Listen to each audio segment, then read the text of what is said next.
कन्नापुर जंगल में सभी पक्षी बहुत स्नेहपूर्वकता से मिलजुल कर रहते थे। उनमें एक चिड़िया भी थी। वो उस जंगल में सभी पक्षियों से बहुत प्यार से रहती है। उस चिड़िया के अपने कोई भी नहीं थे, इसीलिए वो सभी पक्षियों से प्यार से व्यवहार करके सबके काम करती थी। लेकिन वो गरीब चिड़िया थी। उसकी अपनी संपत्ति कुछ भी नहीं थी। एक बार ये गरीब चिड़िया तोते के घर जाने लगी। उधर पति पत्नी तोते ऐसे संभाषण करने लगे। मतलब क्या रे, गलती मेरी है? और नहीं तो क्या जी, मुझे पहले ही बोलना था। जबकि जब बोलने से मैं क्या कर सकती हूँ? मेरे घर वालों के सामने मेरा क्या होगा? बस कर, इस एक विषय से क्या होगा? क्या तेरे घर वाले इतने इज्जतदार हैं? मुझे पता नहीं क्या? ये लो, फिर से मेरे मायके वालों को बातें बोलना शुरू कर दिए। ऐसे पति पत्नी तोते झगड़ा करते समय बाहर से चिड़िया ये सब सुनकर उनको रोकने के लिए अंदर जाती है। क्यों जीजा जी, आज अभी तक घर पर ही हो? हर रोज ये टाइम तक नहीं रहते ना? मतलब क्या मेरे लिए वेट कर रहे हो? क्यों जीजा जी? उनका मूड बदलने के लिए ऐसे कहती है चिड़िया। तब झगड़ा बंद करके पत्नी तोता प्यार से ऐसे कहने लगी। अरे चिड़िया, आज नाश्ता खाई कि नहीं? नाश्ता छोड़ो दीदी, जीजा जी को बहुत दिनों बाद देखी ना, मेरा पेट पूरा भर गया। जीजा जी, हर रोज दीदी से झगड़ के कैसे रहोगे? मुझसे शादी कर लो, मैं आपको बहुत प्यार से देखभाल करूंगी। हाँ चिड़िया, उससे मुझे भी थोड़ा शांति मिलेगी। इनको कितना करने पर भी इन्हें संतुष्ट ही नहीं है। ऐसे पत्नी तोता भी चिड़िया की बातों में बातें मिलाती है। पर पति तोता शर्मा कर पत्नी से, ये कैसी बातें कर रही हो रे? वो छोटी है और यूं ही बोलने से तू हाँ में हाँ मिला रही हो। ऐसे झगड़ा छोड़कर बाहर चला जाता है। इस प्रकार उसके शरारती कामों से सबसे प्यार से व्यवहार करती थी। सबको अपनों की तरह देखने लगी ये गरीब चिड़िया। आखिर में रात को घर वापस आने तक घर में पकाने के लिए सामान नहीं रहने पर उस रात को थोड़ा पानी पी के सो जाती थी। इस प्रकार उस गरीब चिड़िया का जीवन सबकी दया से यूं ही गुजरने लगी। पर कभी-कभी मुझे ये चाहिए और वो चाहिए करके किसी से भी नहीं पूछती और आत्माभिमान से जीने लगी। एक बार चिड़िया की गैर हाजिरी में बाकी पक्षी ऐसे बातें करने लगे। परसों ही उस चिड़िया का जन्मदिन है। उसके माता पिता जब तक जिंदा थे उसकी जिंदगी बहुत अच्छी थी, पर अभी उसे हम पूछने से ही वो बोलती है। इसीलिए हम सब मिलकर उसके जन्मदिन को धूमधाम से मनाएंगे। तब चील ने, जरूर तोता, उसको हमारे सिवा और कोई भी नहीं है ना? कौवा, तुम कुछ बोलती क्यों नहीं? कुछ नहीं, तुम सब उसके बर्थडे सेलिब्रेशंस के बारे में सोच रहे हो, पर मैं तो उसके स्टैंडर्ड इनकम के बारे में सोच रही हूँ। उसके माता पिता मर जाने के बाद कर्जे चुकाने के लिए उसकी सारी संपत्ति बेचकर बेचारी अकेली रहने लगी। वो बहुत जिद्दी है ना, इसीलिए वो ऐसे है। कोई और तो नहीं रह पाते।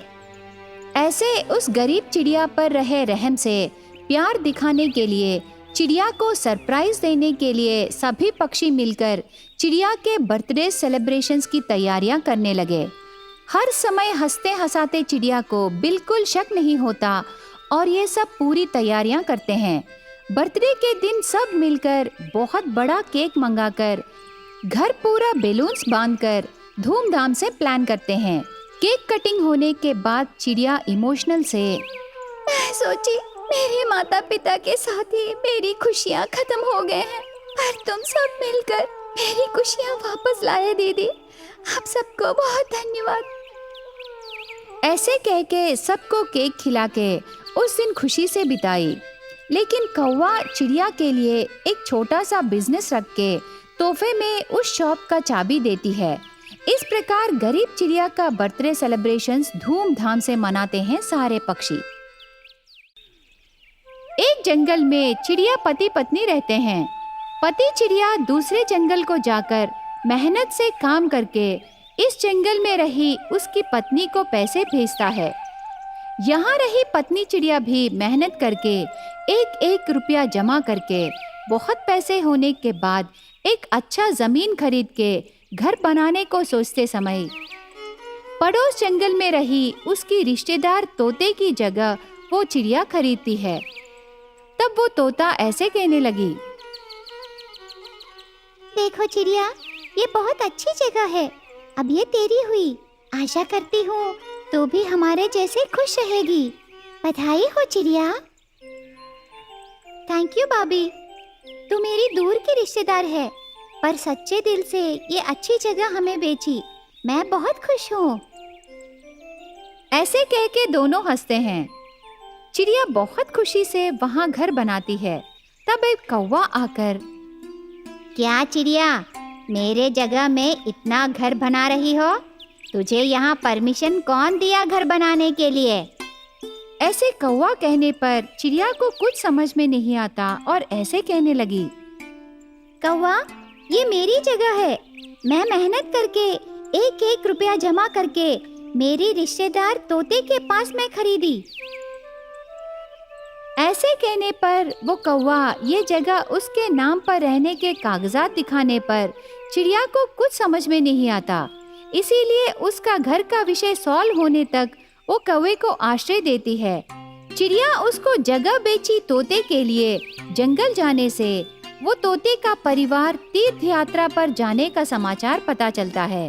तब चिड़िया ने, मतलब मेरी भाभी आने तक ये सर दर्द कम नहीं होगा। वो कौवा मेरे घर ही रहेगा। ऐसे सोचकर कौवे को भी घर में रख के खाना पकाने से वो कौवा आराम से खाकर पूरा दिन सोया रहता है। चिड़िया रात को घर आने के बाद खाना पकाने से फिर से कौवा खाना खा के सोता है। इस तरह हर रोज खाना और सोने के सिवा और कुछ नहीं करता कौवा। उसे देख के चिड़िया ऐसे सोचने लगी, मतलब ये कौवा बहुत आलसी है। मेरी किस्मत ही खराब है, ये मेरे घर आया। हम एक एक रुपया जमा करके जी रहे हैं। ये कैसी मुसीबत है। ऐसे सोचती है, पर हल निकलने तक कौवे को रखना पड़ा। इतने में तीर्थ यात्रा से वापस आई उसकी रिश्तेदार तोता दिखाई देने पर चिड़िया पूरा विषय बताती है। तब तोते ने, नहीं चिड़िया, मेरे बच्चों की कसम, वो हमारी जगह है। तू मेरी रिश्तेदार है रे। ऐसे लिटिगेशन लैंड मैं क्यों तुम्हें दूंगी? वो नया ओनर कौन है, चलो देखते हैं। ऐसे कह के चिड़िया के साथ जाने पर वो आलसी कौवा घर से बाहर छतरी डाल के छतरी के नीचे रेस्ट चेयर के ऊपर सोया रहता है। उसे दूर से देखकर तोता वहीं रुककर, चिड़िया, हमें नजदीक जाने की जरूरत नहीं है। ये आलसी कौवा हमारे जंगल में भी एक घर में जाके इतने दिन रहा। अभी ये झूठे कागजात तैयार करके तेरी मासूमियत को देखकर आराम से दिन काटने लगा। इसको सबक सिखाने के लिए तू बिना बोले थोड़े दिन के लिए मेरे घर आ जा। तब वो बिना खाने के तेरा घर छोड़ के और एक घर ढूंढ लेगा। ऐसे कहने पर चिड़िया एक दिन वो कौवे को पूरा तैयार करके बिना बोले जंगल छोड़कर उसके तोते भाभी के घर चली जाती है। ऐसे 2 दिन के बाद भी चिड़िया घर वापस न आने पर वो आलसी कौवा ऐसे सोचने लगा, मतलब मेरे बारे में शायद ये चिड़िया को पता चल गया है। अभी मुझे दूसरे जंगल को जाकर किसी और को ढूंढना पड़ेगा। ऐसे सोचकर 2 दिन से भूखे रहने पर वहां से जाते समय वो आलसी कौवा थकान से उड़ नहीं पाता और बहती नदी में गिर जाता है। तब वो आलसी कौवा नदी में बहते समय, बाप रे, मैं अभी हिम्मत जोड़ के नहीं उड़ने से मेरी जान चली जाएगी। मेरी आलसीपन को बाजू रख के नदी से बाहर जाना है। ऐसे सोचकर नदी के किनारे आकर जोर लगा के उड़ने लगा। बाप रे, ऐसे आलसीपन से किसी के घर में जीना ठीक बात नहीं है। आगे से मैं मेहनत करके जिंदगी बिताऊंगा। ऐसे सोचकर दूसरे जंगल को जाकर काम करके जीने लगा। इस प्रकार चिड़िया मेहनत से बनाए घर में रही आलसी कौवे से छुटकारा